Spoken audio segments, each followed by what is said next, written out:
System Shock is an immersive sim by Night Dive Studios, a remake of the 1994 original by Looking Glass Studios. You play as a hacker who awakens to find your space station's crew dead and the corridors filled with cyborgs and mutants, and you must defeat Shodan, the AI, and escape the station alive.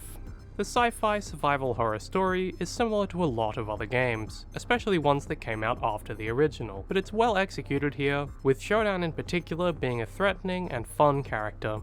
The first-person shooting is hamstrung by the tight corridors you usually traverse. Often, the best way to conserve resources is to use corners as cover, which isn't super exciting.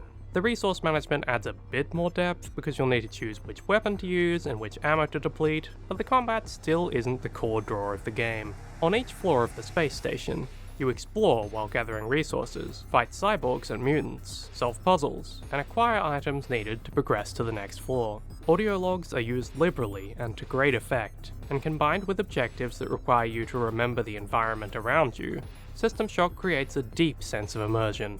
You have to check around each corner and listen carefully for explosives and enemies, and this keeps the exploration tense. On the other hand, it's incredibly easy to get lost. The game's areas are sprawling and maze-like. Crucial objects that you need to interact with look almost exactly the same as random set dressing on the walls, and I didn't notice doors a few times. It's also sometimes unclear exactly what you're meant to do, let alone where you should do it.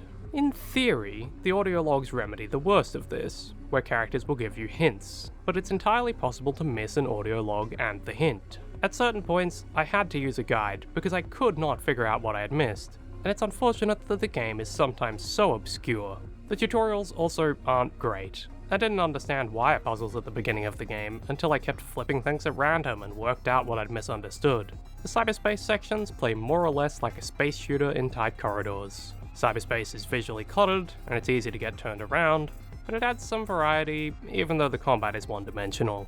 You have limited inventory space, which is made much worse by the inclusion of junk items you can recycle for money. The optimal play is to grab every junk item and take it to a recycling station so you can afford weapon upgrades, and if you did that, it would add hours of boring playtime.